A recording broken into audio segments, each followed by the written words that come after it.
मान्छे जन्मेर चारवटा दुःख भोग्नुपर्छ अरे। केवै दुगल गवै दुगल गवै दुगल छेवै दुगल भन्छ हामीले।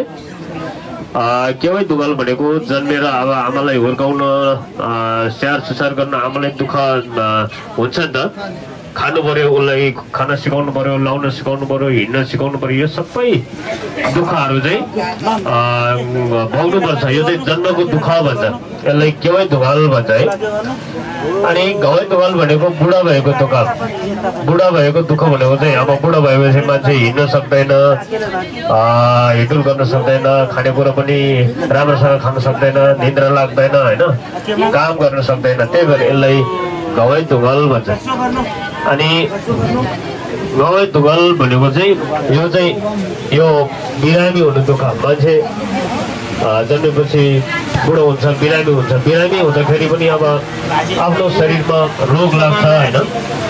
बिरामी हुँदाखेरि अब छोटबडा गर्ने हरेक रोग लाग्ने, यस्तो हुँदाखेरि उसको सम्पत्ति जति सम्पत्ति भए पनि, जति अथाह सम्पत्ति भए पनि त्यो सम्पत्तिले नै खर्च गर्न नसक्नेसम्म रोग लाग्यो भने यसलाई चाहिँ गवै दुगल भन्छ। यो बिरामी हुने दुःख। अनि उसलाई त्यो पैसाले पनि काम लाग्दैन, गाडी घोडा घर यो जग्गा जमिन केही बेचेर पनि उपाय लागेन भने यसले चाहिँ यो के भन्छ गवै दुगल भनेको चाहिँ यो बिरामी हुने दुःख। यो दुःख चाहिँ एकदम ठुलो दुःख हो। त्यहाँदेखि अनि यो अर्को के भन्छ यो हाम्रो छेवै दुगल भनेको चाहिँ यो मान्छे मर्नुको दुःख। अब यो मान्छे मरेपछि देख्न पाउँदैन नि, मान्छे मरेपछि सक्यो उसलाई देख्न पाउँदैन, ऊ अर्कै लोकमा पुगिसकेको हुन्छ, हाम्रो यो मिलैबाट सिलैमा पुगिसकेको हुन्छ। त्यही भएर चाहिँ यो दुःखलाई चाहिँ दुगल छेन्बो भन्छ। यो ठुलो दुःख, दुगल कि दुगल झिक्चेन खान कि दुगल छेन्बो भने चाहिँ एकदम यो संसारको सबभन्दा ठुलो दुःख हो। यो चाहिँ मान्छे मरिसकेपछि उसको दर्शन गर्न सक्दैन, उसलाई हामीले देख्न पाउँदैन। अब मान्छे जन्मिँदाखेरि न्वारण गर्छ, आफ्नो शाखा सन्तान सबै गएर उसलाई न्वारण गर्छ, उसलाई चाहिँ अब चोख्याउँछ, खुसी हुन्छ, खुसीको र्याली मनाउँछ। त्यस पछाडि अब उसको बिहे हुन्छ, हरेक हुन्छ होइन।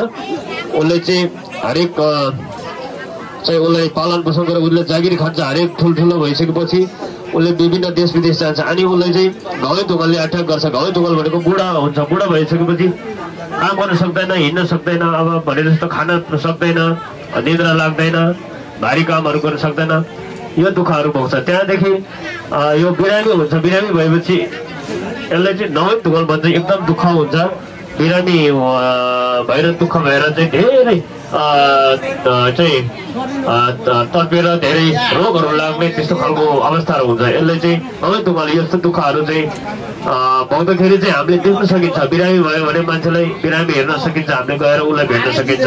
बुढो मान्छेले पनि स्याहार सुसार गरेर भेट्न सकिन्छ, जन्मेको बेला पनि हामीले भेट्न सकिन्छ।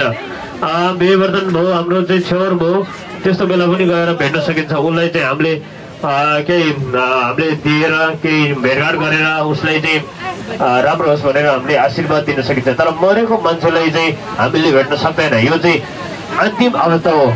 दुगल कि दुगल छिन्को भनेको चाहिँ यो संसारको सबभन्दा लास्ट दुःख हो, ठुलो दुःख हो। त्यही भएर चाहिँ यो चारवटा दुःख चाहिँ दुगल सी भन्छ, यो चाहिँ हामीले भोग्नुपर्छ अरे।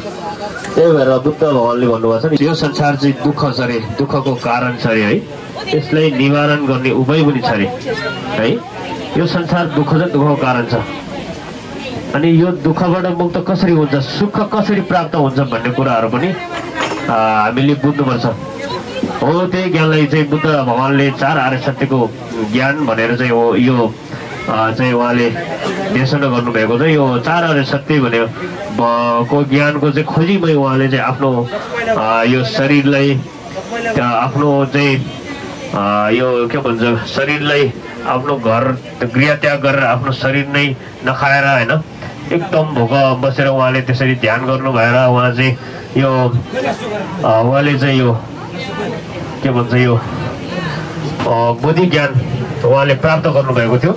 त्यही भएर चाहिँ हामीले यो चाहिँ के भन्छ, यो संसारको दुःखको लागि यो चार आर्य सत्य भनेको यो चाहिँ मान्छेलाई जन्मिन्छ, मान्छे जन्मेपछि किन मर्छ, मान्छे किन बिरामी हुन्छ, मान्छे किन बुढो हुन्छ, मान्छेलाई किन दुःख हुन्छ, मान्छे किन रोग लाग्छ भन्ने कुराहरू चाहिँ बुद्ध भगवानलाई यो चाहिँ के भन्छ, यो एकदम वैराग्य भएर चिन्त भएर यो संसारको प्राणीहरूलाई चाहिँ यो दुःखबाट मुक्त गर्नको लागि भनेर बुद्ध भगवानले ध्यान बस्नुभयो। त्यो त्यतिखेर चाहिँ उहाँले अब नखाएर आफ्नो त्यो ज्ञान प्राप्त नभएसम्म चाहिँ उहाँले त्यसरी त्याग गरेर चाहिँ उहाँले ज्ञान प्राप्त गर्नु भएर अहिले हामीले चाहिँ यो 4 आर्य सत्यको बारेमा, यो धुगलसी भन्छ यो 4 दुःखको बारेमा सबै छर्लङ्ग भएको छ हामीले।